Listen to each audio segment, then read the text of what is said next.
بسم اللہ الرحمن الرحیم۔ السلام علیکم۔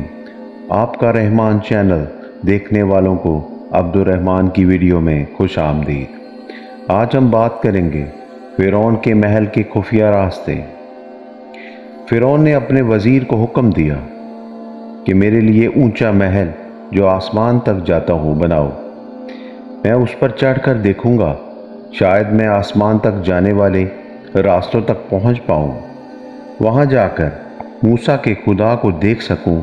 میرے علاوہ خدائی کا دعویٰ کرنے میں موسیٰ علیہ السلام جھوٹے ہیں۔ سچ جاننے کے باوجود فرعون نے یہ باتیں لوگوں کے سامنے خود کو معبود ٹھہرانے کے لیے کی۔ حامان کو یہ حکم ملا تو اس نے اینٹیں اور چونا پکانے کا کام شروع کر دیا۔ محل کی تیاری کے لیے ہر انتظام شروع کر دیا۔ ساری دنیا کے کاریگروں کو اکٹھا کیا گیا۔ مزدوروں کے علاوہ کاریگروں کی تعداد 50,000 تھی۔ 7 سال میں یہ محل تیار کیا گیا۔ اس کی بلندی کی مثال نہیں مل سکی آج تک۔ یہ محل فرعون کی خواہش کے مطابق بنایا گیا تھا۔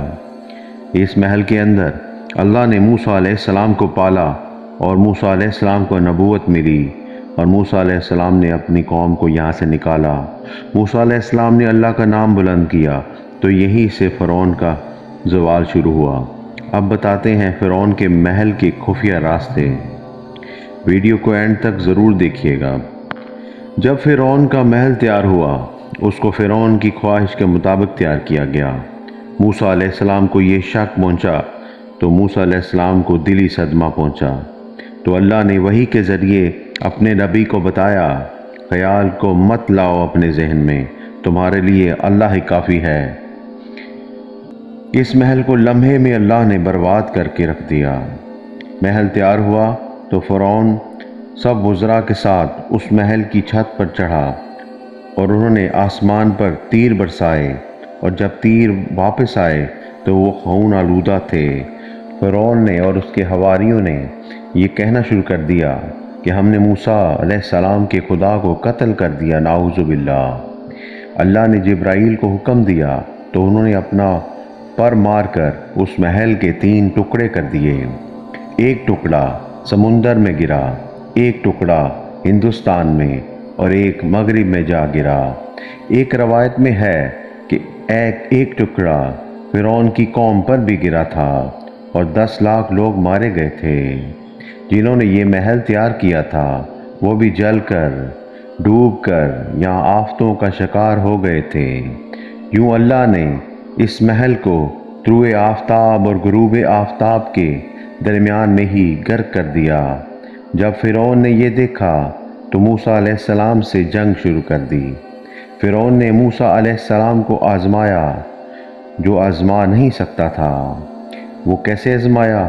سب سے پہلے ید بیضا، پھر طوفان، پھر ٹڈی دل، پھر خون، صورتوں کا بدل جانا اور دنیا کا بڑھ جانا بھی شامل ہیں۔ فرعون نے اس محل کے داخلی راستے پر بسم اللہ لکھوا رکھا تھا۔ جب موسیٰ علیہ السلام نے اسے خدا کی طرف بلایا، دعوت دی، تو اس نے انکار کیا اور سرکش بھی ہو گیا۔ موسیٰ علیہ السلام نے کہا، اے اللہ، میں فرعون کو اپنی طرف بلاتا ہوں مگر مجھے اس میں کوئی بھلائی نظر نہیں آتی۔ اللہ نے کہا، موسیٰ علیہ السلام، تم اس کے کفر کو دیکھ رہے ہو اور میں اس کے نام جو اس نے اپنے دروازے پر لکھوا رکھا ہے جو وہ دیکھ رہا ہوں۔ اللہ نے اپنے نام کی لاج رکھنی ہوتی ہے۔ ایک جو ٹکڑا ہندوستان میں گرا تھا جو خفیہ طور پر تعمیر کیا گیا تھا، وہ ہندوستان میں موجود ہے۔ یہ کچھ خبریں آ رہی ہیں۔ اس کے خفیہ راستے بھی تلاش کیے جا رہے ہیں جو فرعون نے بھاگنے چھپنے کے لیے بنائے تھے۔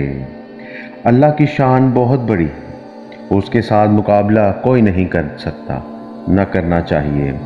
فرعون کی کم بختی کا وقت تبھی شروع ہو چکا تھا جب فرعون نے خواب دیکھا کہ بیت المقدس کی طرف سے آگ آ رہی ہے۔ اس نے مصر کو گھیر کر تمام قبطیوں کو جلا ڈالا ہے۔ بنی اسرائیل کو ذرا ضرر نہ پہنچایا۔ اس کو بہت وحشت ہوئی۔ کاہنوں نے تعبیر دی کہ بنی اسرائیل میں ایک لڑکا پیدا ہوگا جو زوال سلطنت کا باعث ہوگا۔ یہ سن کر فرعون نے حکم دیا، بنی اسرائیل میں جو لڑکا پیدا ہو اسے مار دیا جائے، قتل کر دیا جائے۔ تقریباً 17,000 بچے قتل کروا دیے گئے، 90,000 حمل گرا دیے گئے، اور اللہ کے حکم سے اس قوم کے بوڑھے جلد مرنے لگے۔ بنی اسرائیل نے فرعون سے اس مقابلے کی شکایت کی۔ اس معاملے کی شکایت بھی ہوئی۔ فرعون نے حکم دیا، اس سال جو بچے قتل کیے جائیں، ایک سال بچے چھوڑ دیے جائیں۔